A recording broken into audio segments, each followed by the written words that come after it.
This is KWQC-TV Davenport, the recognized leader in television news. Now, News Center 6 at 10 with Don Rhyne, Paula Sands, Sports with Thom Cornelis, and John David Weather. This is News Center 6. We have just reached a tentative settlement on the new master contract. We reached a settlement in principle. We are now awaiting language to see that it properly reflects that settlement. We still have some issues in some of the local unions to be resolved, and we'll be working on those in the next day or so, and hopefully have the language out of the way and the local union agreements out of the way, and hopefully be able to go to present it to our membership sometime this weekend. That announcement less than 2 hours ago after the longest strike in the history of Deere & Company. That's right, and the two sides met today and tonight for the first time in weeks. And Rich Masters has been following the talks all day long. He's with us now in the News Center at the end of a very busy but kind of gratifying day. Well, it certainly was. It was a long day, and I think the agreement was somewhat of a shock for most of the folks who had been anticipating something sometime this week, but not quite this soon. The bargaining committee spent only about 2 hours talking with Deere & Company, but when they emerged and the announcement was made, the reaction was one of relief. Well, let me just say that we, like the UAW, are delighted to end this dispute, and we're looking forward to having the employees back in our shops making the best farm and industrial equipment in the world. When do you anticipate that that might be, just as a guess? I have no further comment. The guys out there are going to want to know when they're going to be back at work. Our hopes are to be able to have everything out of the way by the weekend and be able to present it to our members for their consideration. Well, Rich, you know, the Deere side is that we're very pleased that we've reached an agreement, and we're sorry that it took so long. We wish that it hadn't taken that long. We're pleased that it's over, and now it's a matter of ratifying the agreement with the local unions. Bill, can we get some comments about your involvement? Not tonight, not tonight. Are you excited about the settlement? Well, I'm delighted to the settlement, obviously. Very nice. That last gentleman was one of the two mediators brought in to mediate the sides and get them back to the bargaining table. Bill Usser, he was a former labor secretary under President Gerald Ford. You remember last week we told you about that, and that mediator was obviously very, very crucial in the negotiation stage. So all told, a very encouraging night, if not the final word yet. Well, this is a major sticking point, obviously. The local issues need to be ironed out, but basically this is it. This is it. Looks like they could be back to work by Monday. We'll be talking to you later on in the newscast, getting some of your thoughts on this busy day.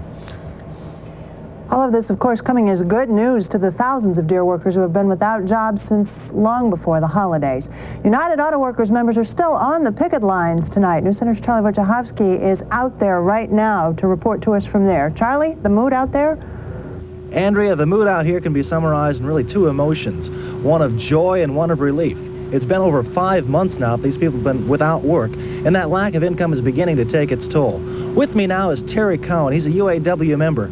Terry, what was the first thing that went through your mind when you heard the announcement? Glad to be going to go back to work. It's been bad on the Quad Cities, this Deere strike.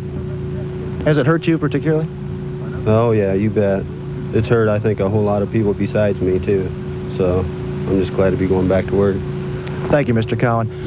In addition to the people here on the Milan picket line, we also spoke to people in Moline tonight. And although they also expressed a lot of happiness about going back to work, there was also some doubt.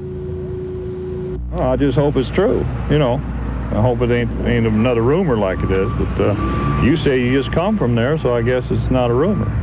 You ready to go back to work? I'm ready. I think there's a lot of us ready to go back. I believe it's an answer to prayer because our church, we've been praying about it ever since we've been off work. We've been out of work a long time. We've been waiting for this. Did you think it would take this long? At the beginning, no. Well, I was glad to hear it. It's been out for going on 6 months now. It's about time to get back, but as long as we get what they want.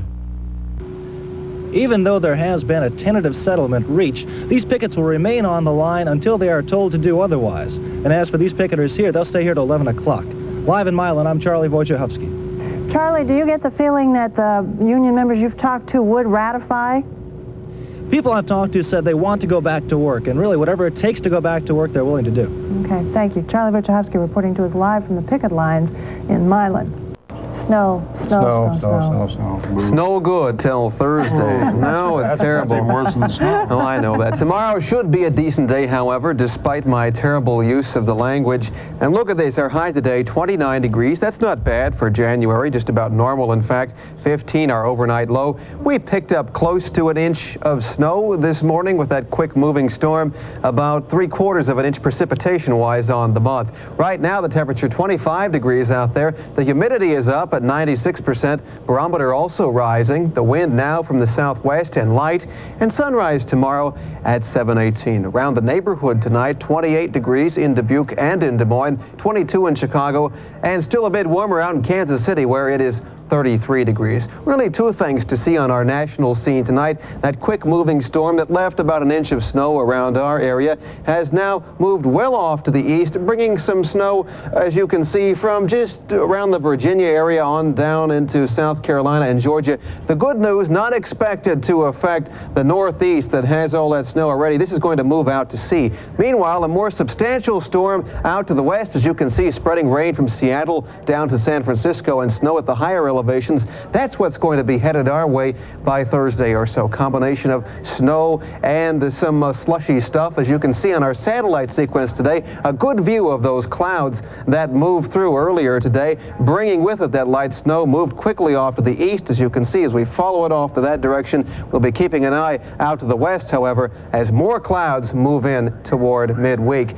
Now, the temperatures today, at least we're on the normal side, 29 for us. Even warmer out in Des Moines, got up to 42 there, and 39 degrees in St. Louis. Tomorrow we should stay in the 30s as some seasonal weather continues. High pressure will help to dominate and clear our skies a bit tomorrow, giving us a bit of relief before the next snowstorm moves in. Meanwhile, as you can see out west, low pressure getting ready to move in and bring with it that chance of precipitation. Record highs today, 86 degrees out in Tucson, 72 in LA. Not a record, rather chilly in the northeast, but at least mild weather, 26 in New York, just 35 in Atlanta. Here's a look at our forecast. Partly cloudy and mild tonight with a low near 20, light wind from the northwest. Tomorrow, partly sunny, a little bit warmer, a high in the lower 30s. Then things begin to change late Wednesday into Thursday. Chance of snow, perhaps some freezing rain on into Friday, and we'll leave the chance in for Saturday as well. Temperatures generally in the lower 30s. But before that, a nice day tomorrow, so let's end this on an up note.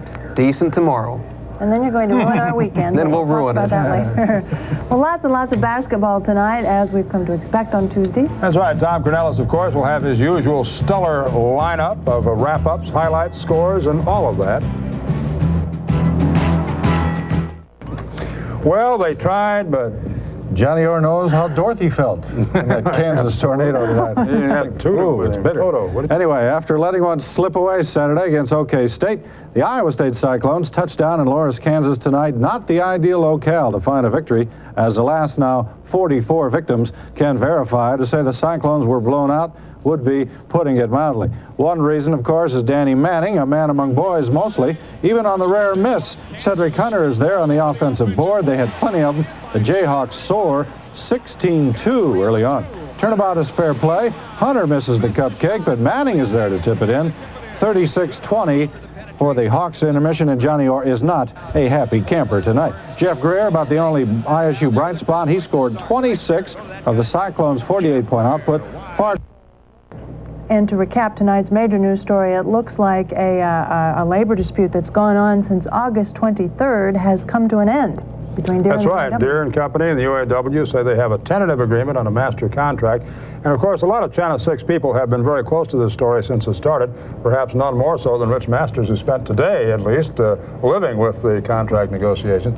Were you surprised, Rich, that a settlement came this soon? They just started talking this evening, and then all at once they're back. I was kind of surprised, but then again, you know, Don, I really wasn't all that surprised. We knew last week when they went into, we heard that there was going to be a mediator. When Bill Usry gets involved, former labor secretary, they mean business. They're not there to play around. They bring him in. He's an expensive individual to come in to settle a strike, and he has settled a number of strikes, Don, such as, you know, the Chicago teacher strike, the first NFL strike. So, I mean, he's a heavy hitter when we're talking about. Right. It's pretty early, I suppose, to know anything about the details of the contract. We don't know anything about the details yet.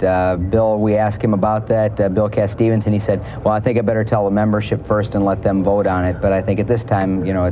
When will they be getting the word? Hopefully by this weekend, depending on how long it takes to iron out the local issues. They start that tomorrow morning, but that shouldn't take too long, probably the rest of the week. And then hopefully by Friday, Saturday, or Sunday, they should be getting the vote on the brand new contract. Whatever has to be done yet, you kind of got the feeling it's kind of a formality more than anything. It's a formality, it's over, and I think they're going to be back, my prediction, they're going to be back in work by at least middle of next week, if not Monday. Okay, great. Well, for those people who say we never report any good news, there it is. There's good news. Good night.